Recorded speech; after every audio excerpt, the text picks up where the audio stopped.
After all this time? After all this time? Always. Welcome to Watch Mojo UK, and today we'll be counting down our picks for the top 10 unanswered questions in Harry Potter. Before we begin, we publish new content every day, so be sure to subscribe to our channel and ring the bell to get notified about our latest videos. For this list, we're dissecting the most intriguing, but as of yet unanswered questions from the Wizarding World saga. We're including unanswered questions from the 8 films and not the books or the play. Number 10. What was the first Wizarding War actually like? It was dark times, Harry, dark times. Voldemort started to gather some followers. We're privy to bits and pieces about Voldemort's first reign, resulting in the death of James and Lily Potter, amongst many others. But compared to what we know about the Dark Lord's second coming, Harry Potter's story and the Battle of Hogwarts, we still know surprisingly little about the First Wizarding War. Sure, we're familiar with the original Order of the Phoenix, but what specific role did each member play in the fight against evil? There's still so much wizarding history left to explore, and JK, if you're watching, we'd love to hear it. Number 9. Where are the rest of Harry's family? The story of Harry's family is a tragic one, made even sadder by the fact that his closest familial links are with the bitter and cruel Dursleys. But surely they can't be his only living relatives. My perfect sister being who she was. My mother and father were so proud. James lost his parents to dragonpox, granted, but what about the rest of the Potter family tree? If there are more relatives, no matter how distant they might be, they have to offer a better choice of guardian than Uncle Vernon and Aunt Petunia. Of course, had history played out differently, then Sirius might have been around to adopt young Harry, but we all know why that never happened. Number 8. What if the snitch is never caught? The rules of Quidditch state that the game only ends when the seeker catches the golden snitch. The only thing I want you to worry about is this. The golden snitch. Problem is, what happens if the snitch is never caught? The chances of that actually occurring might be slim, but if both seekers happen to be a little bit useless, it could become a genuine problem. You catch this, the game's over. You catch this, Potter, and we win. Quidditch through the ages stipulates that both captains can agree to a draw, but what if they're committed to the win? Yes, we've been told that some historic games have gone on for weeks or months, but why stop there? Number 7. Where was the backup? It's not just the UK that has a wizarding community, with Durmstrang and Beauxbatons being 2 of many international magic schools. So once Voldemort became an obvious and ominous problem, his renewed existence threatened the whole of the wizarding world. But where was everyone else during the Battle of Hogwarts? With armies of wizards from around the world, the fight might have been far more one-sided, ending quickly and easily in favour of the goodies.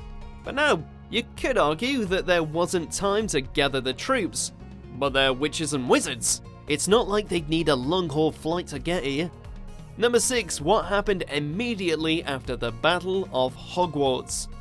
Though it ended in glorious victory, the Battle of Hogwarts was disastrous. And with so many Death Eaters fighting for Voldemort, there were punishments handed out left, right and centre for surviving supporters, some of which were parents with children then studying at Hogwarts. So how was the whole thing resolved? How did the conflict shape Wizarding Society between then and Rowling's 19 years later epilogue? From Draco Malfoy to Harry himself, the years between school and middle-aged parenthood have yet to be properly fleshed out. Maybe everyone just shook hands and made friends, but it's doubtful. Number 5. What do witches and wizards do before Hogwarts? All muggles know how primary school works, and so do the likes of Harry and Hermione. But children like Ron, who grew up knowing all about magic, what did they do until they received the letter to Hogwarts? They clearly don't even dabble with a non-magical education, as most of them seem totally out of touch with Muggle life. Tell me, what exactly is the function of a rubber duck? Perhaps they're homeschooled, or there are magical, probably pretty crazy preschools that we don't know about. But then there are the underage sorcery laws to contend with. Maybe they all sit at home reading books about an inspiring young wizard who finds out he's a muggle, but probably not. Number 4, why did Dumbledore give Harry to the Dursleys? They're the worst sort of muggles imaginable. They really are. The only family he has. Yeah, we know. The Dursleys are, inexplicably, the only family that Harry had left after the death of his parents. But, seriously, Dumbledore? That's it! We're going away! Far away! They locked him in a closet under their stairs, put bars on his window, and they were generally pretty transparent about how much they hated him. She went and got herself blown up, and we got landed with you. You mean to tell us that there was no other options? Here's one. Hagrid. There, Hagrid. It's not really goodbye after all. Number 3, why not time travel to get rid of Voldemort? When in doubt, I find retracing my steps to be a wise place to begin. Good luck. In The Prisoner of Azkaban, Hermione proves that the Time Turner is one powerful piece of magical kit.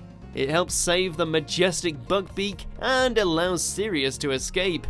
So, if it's so brilliant, shouldn't it have been used at other times too?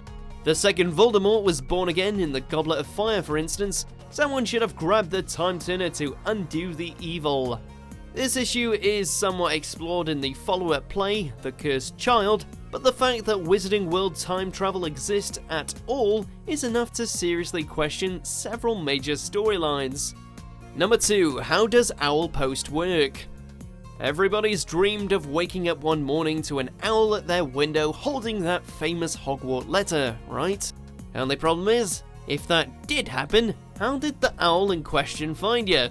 Okay, maybe they can fly to any given address, but throughout the series, owls have also found people when they have been in a completely different and unexpected location.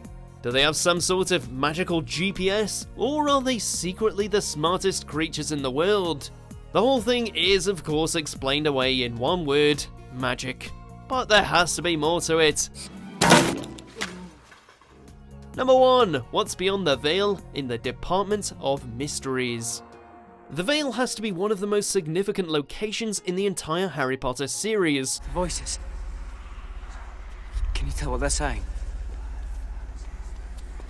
There aren't any voices, Harry. What we do know is that it's essentially a gate between the living and the dead, and it's impossible to see what lies on the other side of it, as stepping through is a one-way trip. But the Ministry must have it there for a reason. If they're studying it, how much of it have they found out about? And is there any hope for anyone caught on the other side? This one really is a matter of life and death, so for Sirius's sake, let's hope we find out more. Do you agree with our picks? Check out these other great clips from WatchMojo UK and subscribe for more great content.